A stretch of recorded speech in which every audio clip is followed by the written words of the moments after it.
There are names that echo through time like shadows whispering secrets.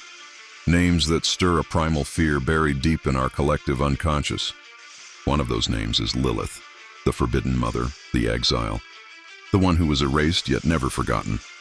Her story is not just a tale of rebellion, but of desire, power, and the darkness lurking in every human soul. Tonight we uncover the forbidden truths, the symbols, and the myths that the world has tried to silence. Subscribe now to our channel, so you won't miss the secrets that the world doesn't want you to know. Lilith's origins are tangled between scripture, myth, and whispers of forbidden lore. In some Jewish texts, she appears as Adam's first wife, created from the same earth as him, equal in flesh and spirit. But equality soon turned into conflict, as Lilith refused to bow, her defiance igniting the first cosmic struggle between submission and independence.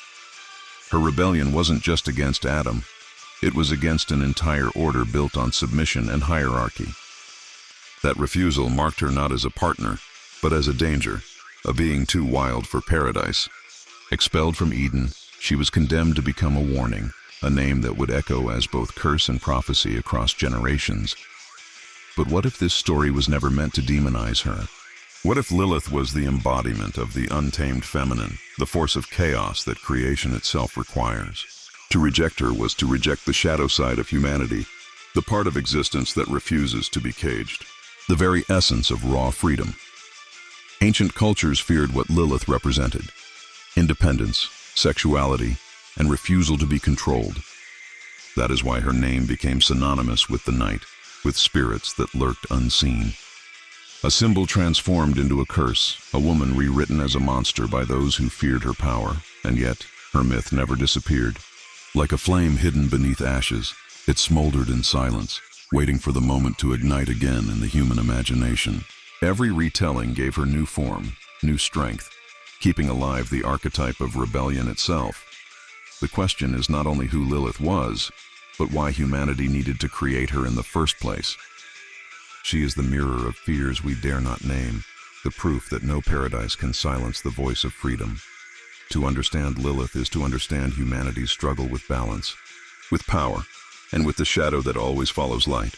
Her expulsion from Eden was not an ending, but the beginning of a myth that would haunt the world forever. Perhaps she was never gone. Perhaps she has always lingered, watching from the edge of creation, waiting to be remembered. Lilith is surrounded by symbols that carry weight even today. The owl, for instance, appears in Babylonian art alongside her figure, staring with unblinking eyes, guardians of darkness, keepers of forbidden knowledge.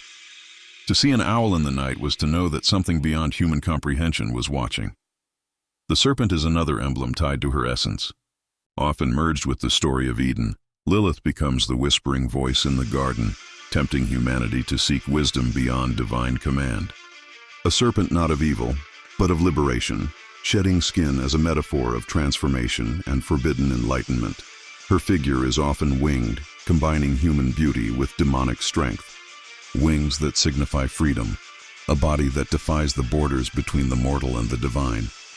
She is the threshold between the sacred and the profane, a paradox that unsettles those who try to define her. In ancient amulets, her name was inscribed to ward her off, yet paradoxically, this kept her alive in memory. Even in rejection, her image persisted, carved into clay, sealed into prayers, hidden in corners of houses where fear and reverence met. Symbols survive longer than stories. And Lilith's symbols remind us of what the world tried to erase: the untamed power of the feminine shadow, the primal night within. They are codes that reveal not only her myth, but humanity's hidden anxieties. To interpret these symbols is to open a forbidden door, one that shows how deeply fear of Lilith was woven into daily life. Each object, each mark, carried the weight of her presence. The owl, the serpent, the wings. They were never just images, but warnings and promises of what lies beyond control. They tell us that Lilith was not meant to be forgotten, but to remain eternal in signs. And perhaps every time we encounter these symbols, in art or in dream, we are being reminded that she still walks among us. Babylonian texts speak of beings called Lilith, wind spirits that haunted men at night, stealing their vitality and sowing fear. Lilith seems to emerge from these ancient whispers, carrying the same hunger. the same nocturnal presence that unsettled the order of life. In Sumer, she is depicted as a being with talons, standing between lions and flanked by owls, both protector and destroyer. This duality made her sacred and dangerous, a figure that could not be fully tamed, honored in art yet feared in ritual. Hebrew traditions adapted her into their cosmology, turning her into a scapegoat for misfortune, infant mortality, lust, and the unexplained terrors of the night. A myth reshaped by fear and control, her name became a whispered explanation for tragedy. Yet outside of condemnation, she was also invoked as a protector. Some women called upon Lilith during childbirth, not as an enemy, but as a sister, believing that to name her was to tame her wrath and perhaps gain her protection in their most vulnerable hour. Across civilizations, Lilith is both curse and blessing, both exile and goddess. A figure too complex to die, surviving in fragments and echoes across cultures, her presence shifting with the needs and fears of each society. The persistence of her myth suggests that she was never truly banished, but transformed again and again. Each culture reimagined her, reshaping her shadow into whatever form their fears required. This ability to endure in so many forms proves her archetypal nature. She is the eternal outsider, the eternal whisper, the eternal question of what lies beyond order. And perhaps that is why she still feels so alive today, because every age finds its own Lilith. Carl Jung spoke of the shadow, the hidden part of the psyche, the aspects we deny but cannot escape. Lilith embodies this archetype with frightening clarity. She is desire unacknowledged, rage unspoken, freedom feared, the repressed voice demanding to be heard. The rejection of Lilith mirrors humanity's rejection of its darker side. To demonize her was to avoid confronting lust, rebellion, and power struggles within ourselves. But repression only gives the shadow more strength, forcing it to emerge in destructive and uncontrolled ways. In dreams, the Lilith figure appears as a seductress, a nightmare, or a liberator. She is the face of temptation, but also the mirror forcing us to see what we hide. Psychology calls her archetypal, myth calls her eternal, and the unconscious mind calls her unavoidable. The shadow is not evil, it is the key to wholeness. By facing it, one integrates what was feared. Lilith, in this sense, becomes a guide, leading us into the night of the soul where true transformation begins, where fear becomes strength. To understand Lilith is to accept that light and darkness are inseparable. She is not just the monster at the edge of Eden, she is also the truth inside every heart. The reminder that wholeness requires embracing the night as much as the day. Her presence in psychology shows us that myths are not dead. They live in our dreams, in our instincts, in our fears. Lilith's exile is not just a story, it is a reflection of how we exile parts of ourselves. By reclaiming Lilith, we reclaim our hidden selves, the strength buried in shadow. She is the dark guide, leading us into the labyrinth of the psyche, and the question remains, will we face her or keep running from her voice in the dark? Occultists across centuries have reinterpreted Lilith, not as a monster, but as a force of empowerment. In Kabbalistic mysticism, she is linked with the Qliphoth, the shadow side of creation, a realm both feared and sought by those who dared to touch forbidden knowledge. In medieval grimoires, she is invoked as a spirit of desire and liberation, dangerous but potent. Practitioners saw her not merely as a demon, but as a key to hidden knowledge, the dark mother of mysteries, feared and respected in equal measure.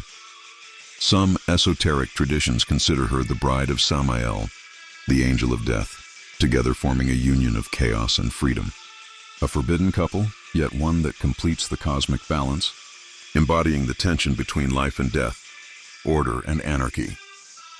Modern witchcraft has embraced her as a symbol of female empowerment, reclaiming what was once demonized. Lilith becomes the patron of those who refuse to submit, the eternal rebel who whispers to those who seek their own path against authority. The occult never sought to erase Lilith. Instead, it sought to understand her, to dance with her shadow, and to claim the fire that orthodox faiths tried to extinguish. For in the forbidden lies the seed of liberation.